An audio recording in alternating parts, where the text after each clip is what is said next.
The following is distributed by the Berean Call.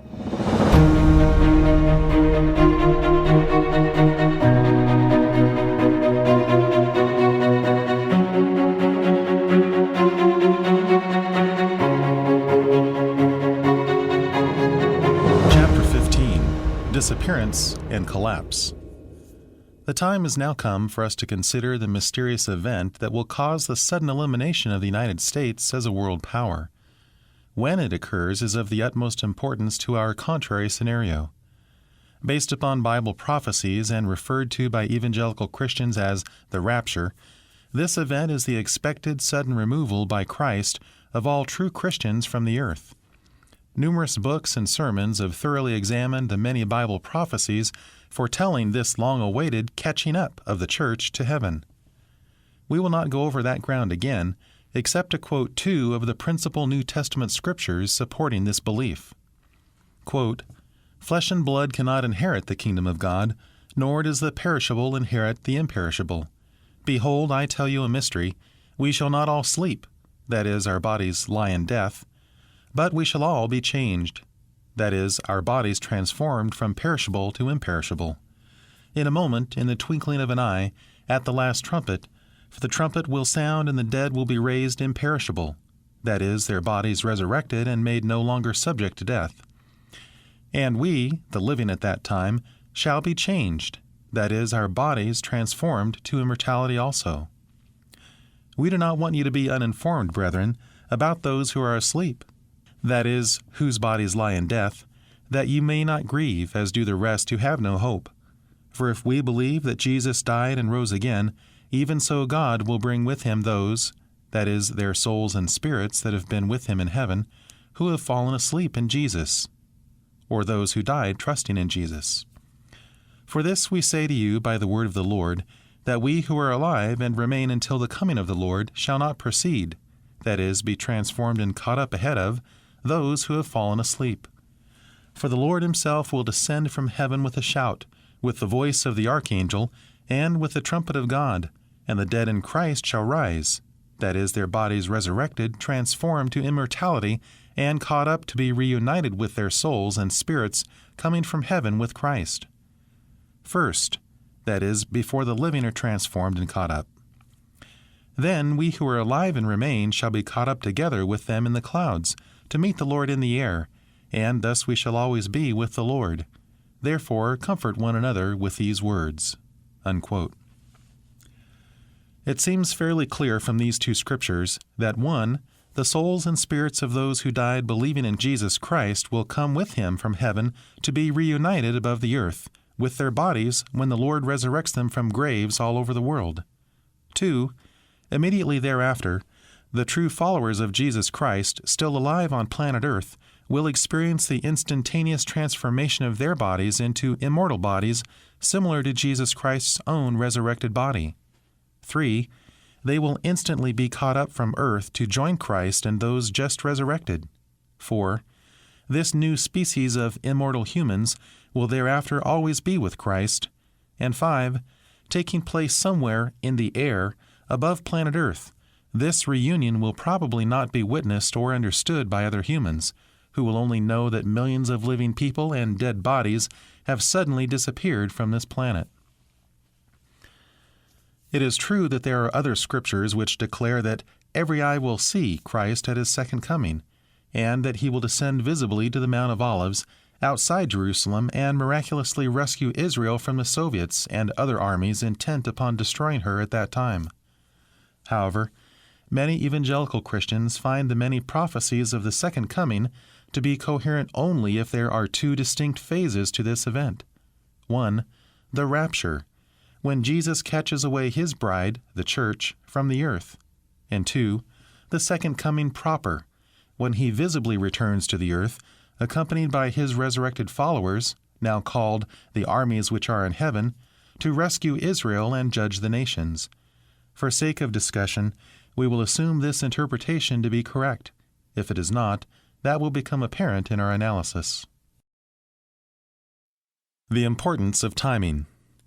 For our purposes, it is not necessary to examine the many scriptures prophesying the second coming in order to verify or reject the two phases interpretation. That study has been admirably undertaken by many others, though differences of opinion still remain. We propose instead to examine very carefully the consequences of the rapture. It is necessary to examine the timing first of all. Significantly, it is this very question that divides evangelicals into several camps. We will consider only the two major positions. One, those who believe the rapture will occur before the 3.5 to 7 year period of incredible worldwide destruction known as the Great Tribulation, called the pre-tribulational position. And two, those who believe it will take place after the Great Tribulation, called the post-tribulational position. The timing of the rapture must significantly affect the occurrence and sequence of major events forming the framework of our contrary scenario. Those events are 1. A time of unprecedented peace and prosperity. 2. The uniting of the entire human race together under A. a world government, and B. a world religion. And 3. The coming Holocaust, which we have identified both as Armageddon and World War III. Before we can intelligently consider the consequences of the rapture happening at either of these two times, we must first understand the event itself in detail. What reaction would it create on planet Earth if it actually happened as the Bible indicates? The awesome initial panic. To be confronted with an event that one knows is absolutely impossible, yet at the same time to see evidence that it has actually happened in violation of all known laws, would drive most persons insane. When it is not merely a personal event in one's private life, however, but worldwide, the disappearance of perhaps hundreds of millions of people from every part of the globe, then there exist all the ingredients for an epidemic of such mass hysteria as no one can imagine. Secular humanists dogmatically declare that they trust in human intelligence rather than in divine guidance, and approach the human situation in realistic terms. Human beings are responsible for their own destinies. Brave words, but a very heavy burden to bear when confronted by this awesome and incomprehensible event. To realize that an event which is impossible by all known experience and laws has actually happened would shatter one's confidence in everything from government institutions to one's own five senses. Moreover, the mysteriousness of this event would pose a continuing and frightening threat. Millions of people have actually disappeared. Many of them went in broad daylight and plain view, and all of them went instantly, inexplicably, and without a trace. Were they snatched by aliens in UFOs? Were they somehow sucked into a black hole, or some alternate reality that exists in a dimension side by side with ours? Or is this some kind of cosmic joke, an aberration in the evolutionary process? New Agers who have been seeking a transformation of consciousness will be staggered by a transformation of this proportion and suddenness. The followers of various esoteric or syncretistic philosophies, such as science of mind, unity school of Christianity, or world goodwill, who look upon man as a unit of divine life within an ordered and purposive universe, will be thrown into a blind panic. What kind of universal order is this? What has the universal mind done? Was it an act of anger? Whatever the explanation, might it not happen again? When, and to whom? Is this good or evil? Can it be prevented by proper meditation or visualization? Just the panic itself, aroused by fear of the unknown, and not a vague fear, but something very definite yet mysteriously inexplicable, would undoubtedly throw the entire world into a state of chaos, if not collapse. Total terror would grip every rational human, obliterating for the moment everything else. Members of the United Nations Security Council, pale and shattered, would gather somehow in an emergency session, their sleep-deprived eyes swollen even larger by fear, reflecting a mutual and horrifying recognition of a reality confronting them far beyond their capacity to cope. Computers would hum, tabulating the frightening statistics coming in from around the world, trying to analyze who is missing, categorizing in every conceivable way, searching for some pattern that would provide a clue to an explanation, and finding none. Worldwide pandemonium beyond description. One unacceptable explanation. What about the obvious? Wouldn't anyone remember having read books like this and Bible verses that predicted this very event? No doubt many people would, but the same Bible that predicts the rapture also warns that those who are left behind will be given by God a deluding influence so that they might believe what is false. This implies that those who have read or heard the gospel and rejected it, who did not believe the truth, will be thoroughly convinced that this event has nothing to do with anything the Bible has to say. There will be plenty of explanations when once the panic subsides. The Lucis Trust has been saying for years that, quote, the plan is concerned with rebuilding mankind, unquote. Such predictions will suddenly be seen in a new light. Prophecies like the following will bring comfort for those who refuse to receive the comfort that was offered to them in Jesus Christ. Quote, humanity needs to realize that there is a plan and to recognize its influence in unfolding world events, even when these appear as hindering factors operating by means of destruction, unquote. New Age philosophies will gradually evolve an answer that the whole world will accept, a new kind of evolutionary event, a quantum leap by the entire species to a higher order of being, not a literal second coming of a historic Jesus. Humanists would not be able to deny the event, but would staunchly stick to their philosophy of denying that such experiences have anything to do with the supernatural, but are purely a result of dynamic natural forces at work in the universe. There will be millions of church members left behind, entire congregations, Protestant and Catholic, including many people who claim to be born-again Christians. They will be Exhibit A in evidence that this disappearance had nothing to do with Christianity, religion, Bible prophecies, or an alleged rapture. Those were mythological ideas. The glorious event itself must be explained in New Age terms. For those left behind, the sudden disappearance of family, friends, and acquaintances will give birth to a worldwide religion, which we will deal with later. Would the timing of the rapture make any real difference? Definitely. The initial panic, for example, would have little effect or significance at the end of the Great Tribulation. The world at that time would already be in a state of chaos and destruction, overcome with fear. The sudden disappearance of millions of people would add little to the situation then. Coming before the tribulation, however, the rapture would create specific consequences absolutely vital to our contrary scenario. As we shall see, this event itself would be the key to bringing the Antichrist to power, establishing his world government and world religion. To those left behind, words such as the following by well-known science writer John White in the 1979 Directory for a New World would seem prophetic and take on a very special significance. Quote, the human race is quickly coming to one of history's great divides. Survival demands a change of consciousness, and also evolution, which is always at work. Teilhard de Chardin spoke of noogenesis and a movement toward the omega point, a mighty leap forward, a vast sorting out process among people. Higher intelligence is working. We can become, in a sense, co-creators with the cosmos, as a new and higher form of humanity takes control of the planet, Homo noeticus. The name of the game is survivolution. No one is guaranteed a place in the new age, unquote. Modern civilization's witch doctors, the psychologists and psychiatrists, will attempt to calm the world. Their brave assurances will rationally build upon present theories, such as the following statement by Carl Rogers, quote, the paranormal may change us, perhaps opening up vast new fields of knowledge and power, a quantum leap. And every time new forces or energies have been discovered in our universe, they have changed our perception of reality and have opened new doors and new opportunities for the human being, unquote. When the panic subsides, those left behind will eventually refer to themselves as the survivors, the lucky ones, chosen by hierarchy or the universal mind, or unknown masters, or the force to enter the new age. Collapse of the United States.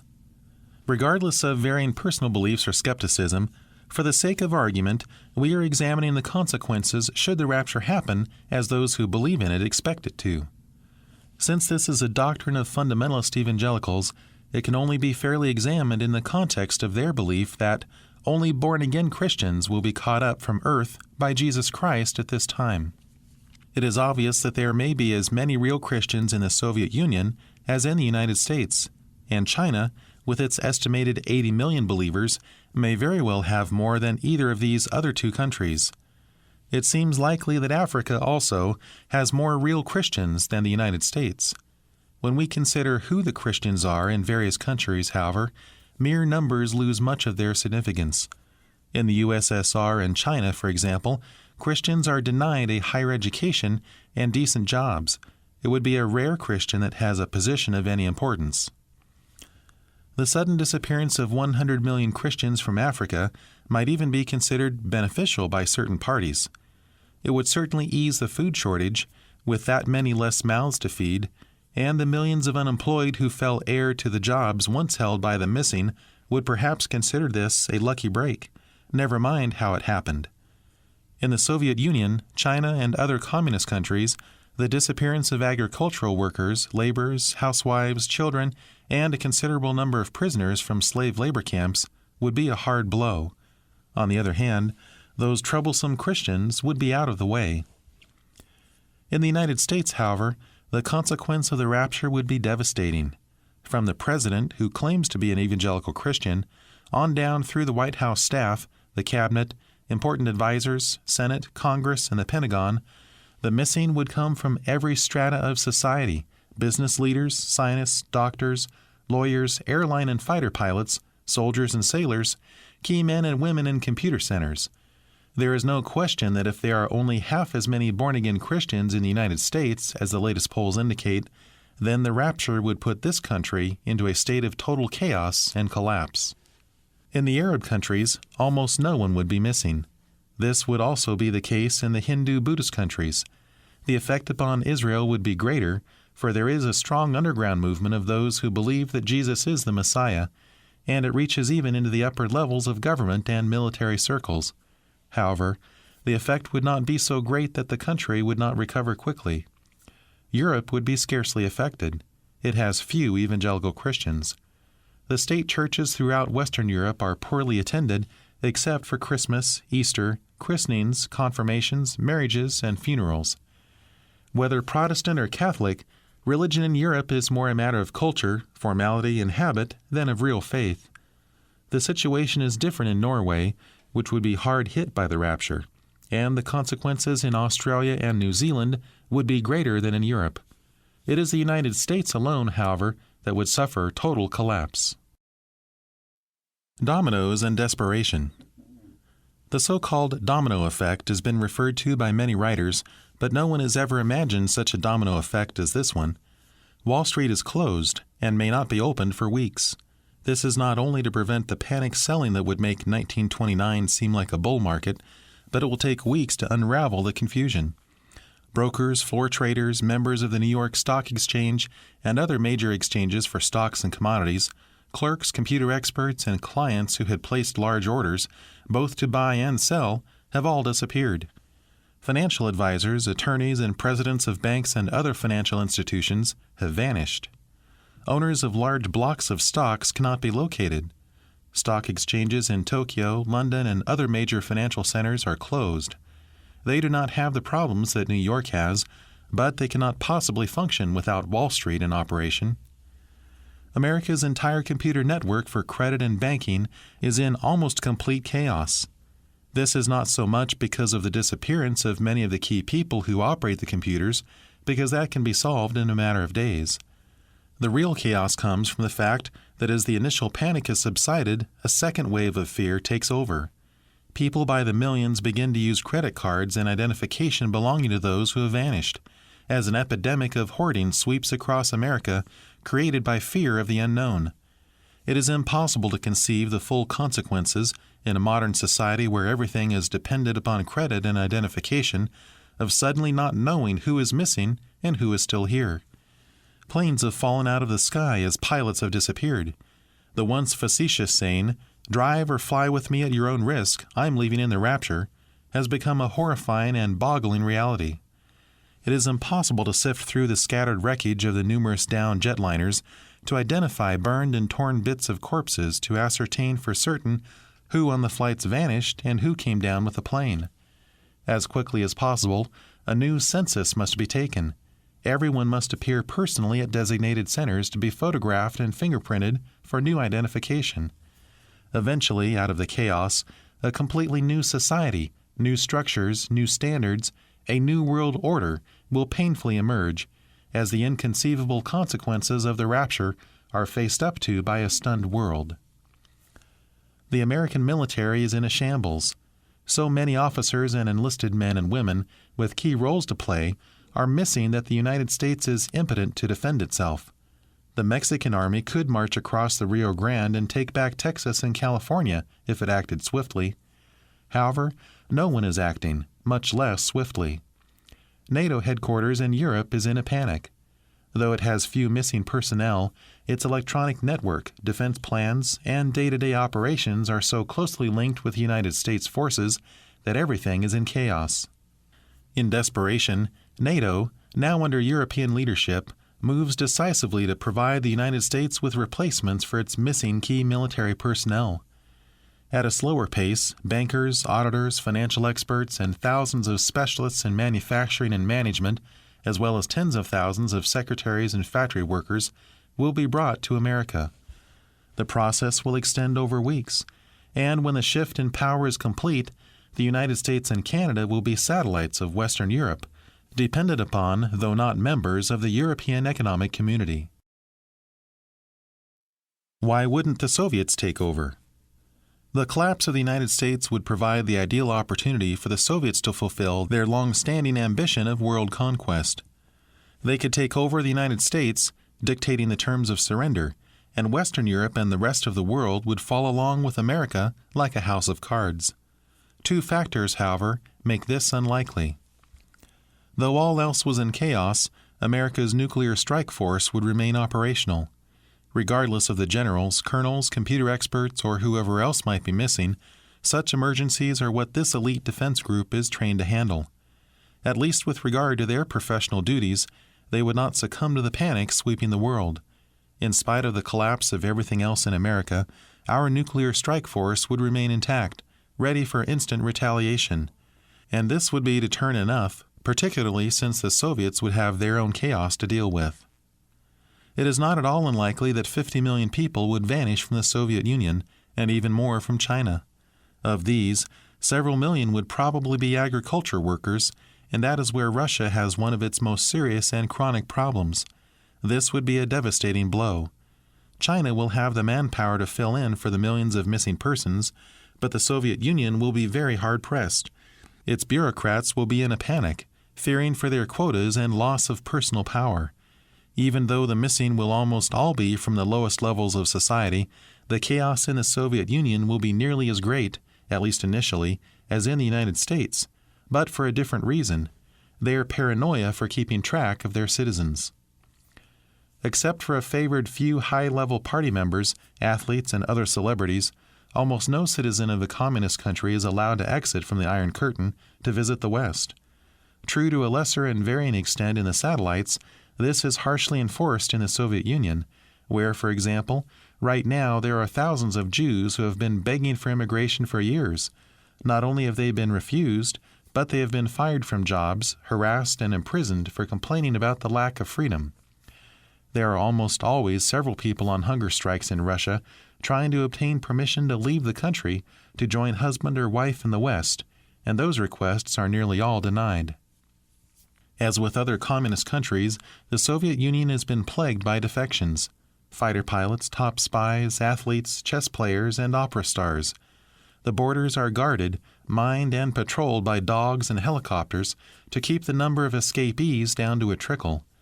Along the USSR's 41,595 miles of border, the KGB captured more than 2,000 people trying to flee in 1965 alone. The Western press reported nothing of these attempted escapes, for it knew of almost none of them. That is the atmosphere. Then suddenly, 50 million people are missing all at once from the Soviet Union. It is impossible to imagine the wild and mounting consternation that would grip the Kremlin. Waves of suspicion and fear would sweep across the country in the wake of investigations and threatened purges. It might be days, even weeks, before Kremlin leaders could be persuaded that there was not some huge security failure, a reactionary hatched plot somewhere along their borders allowing for mass escape. By that time, the United Nations Security Council, meeting in emergency session almost around the clock for days, would have the data in hand to convince everyone that the human race has been confronted with a worldwide phenomenon without precedent and beyond comprehension. For the moment, at least, narrow national interests would be set aside. Sharing in a common disaster of staggering proportions and faced by a continuing mysterious threat that is so frightening as to be mind-shattering, the nations and peoples of the world will experience a new sense of oneness, of belonging to and needing one another, such as they have never known in human history. It will be recognized intuitively by almost everyone as the transformation to global consciousness that the New Age movement has been working toward for so long. Without a doubt, for those left behind, the rapture would be a turning point that would change the entire course of world affairs. This would not be true, of course, were it to happen at the end of the Great Tribulation. The rapture loses its significance and effect for those remaining on planet Earth unless it happens before the 3.5 to 7 year period of prophesied worldwide destruction that culminates in the visible return of Jesus Christ to earth with the armies of heaven. When will the rapture take place? No one can set a date for the rapture. Jesus said, "But of that day and hour no one knows but the Father alone." He explained the deception that would seduce humanity just prior to his return, preparing the world for the Antichrist. We have noted that the New Age movement embraces the very deception that Jesus warned against. If this is not coincidence, then we would expect the New Age movement to play an important role in recognizing and endorsing the Antichrist. In spite of the fact that no one would know the day and the hour, it seems that the Lord wanted his followers to be prepared for his return. The fact that we do not know exactly when he will come was intended to keep us in readiness for this event at all times. Jesus said, "Therefore be on the alert, for you do not know which day your Lord is coming." In addition to this general warning, he listed several characteristics of the last days, so that we would recognize the conditions upon earth that would tell us that his return was drawing near. We have already referred to statements by Jesus that caused us to adopt our contrary scenario. Quote, "For the coming of the Son of Man will be just like the days of Noah.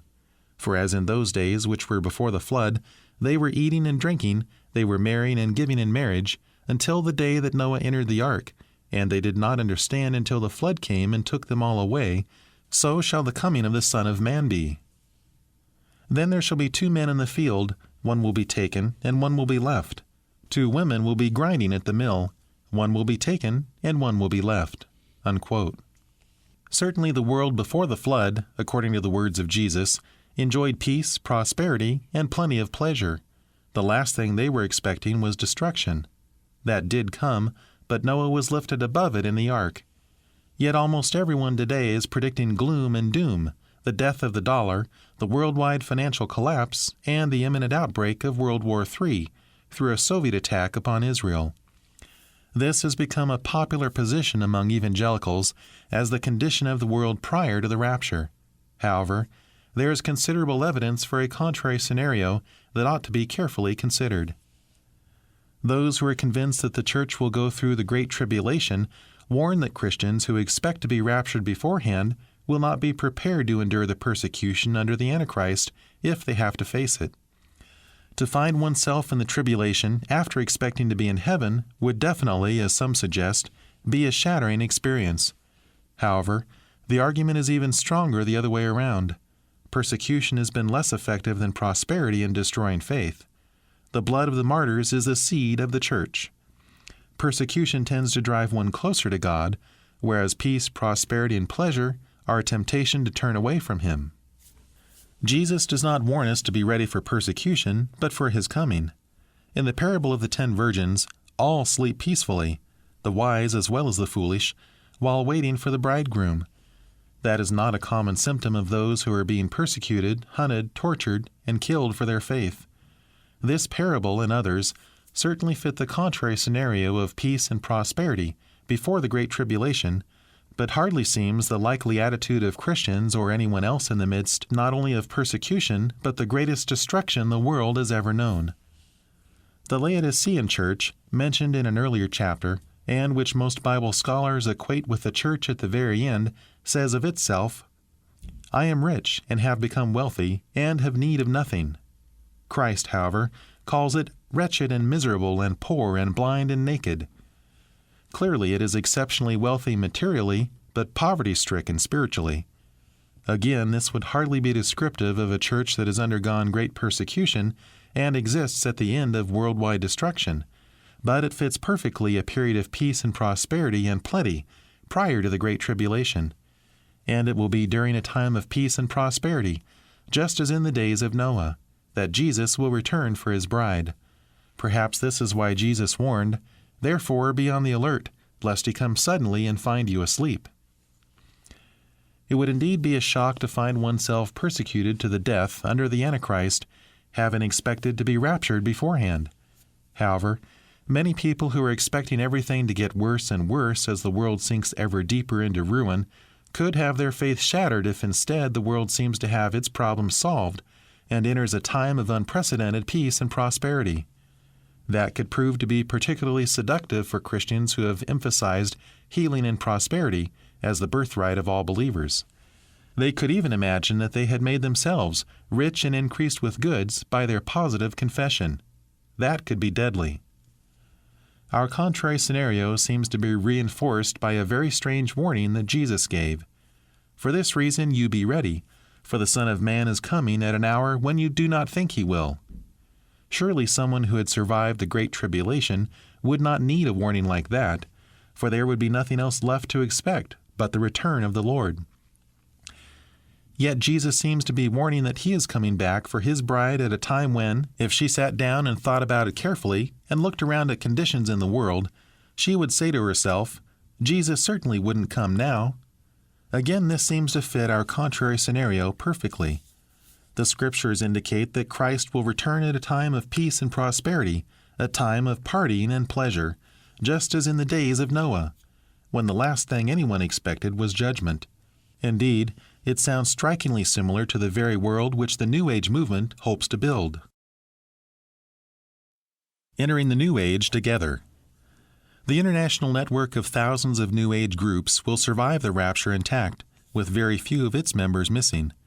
Leaders of the movement will quickly see the Great Disappearance as positive evidence for New Age beliefs. They have been expecting something to trigger a global consciousness, and now it has happened. Haven't they been talking of a quantum leap for years? Did anyone imagine it could happen without some very spectacular phenomenon? New Agers would see in the Great Disappearance exciting proof that the universe is indeed a living organism, a universal mind, of which humans are but single cells. No one is concerned when his body rids itself of cells. This happens constantly. Then why should anyone be concerned that the universe has somehow in its wisdom marshaled natural forces to rid itself of cells that apparently stood in the way of the great evolutionary leap forward? This event may well be taken as exciting confirmation of the latest theory that evolution happens in leaps. This has been offered as a tentative explanation for the wide gaps in what Darwin thought was a continuous process and the sudden disappearance of old life forms and appearance of new forms seemingly out of nowhere. Now the human race has been privileged to witness and participate in a similar occurrence related to its own species, a quantum leap to a higher consciousness. It is easy to see how reasoning such as the above not only would develop to calm the panic, but would eventually create a new sense of excited anticipation. Great and good things must lie ahead, incredibly positive developments for the human species. It could also provide convenient justification for the Antichrist when he rids the universe of more cells, those who refuse to receive the mark and worship him. That would also fit right in with New Age thinking, the belief that humans have matured to the point where we can now take an active role in our own evolution. Out of what appeared to be overwhelming tragedy will come a seeming triumph, with a euphoric feeling of togetherness.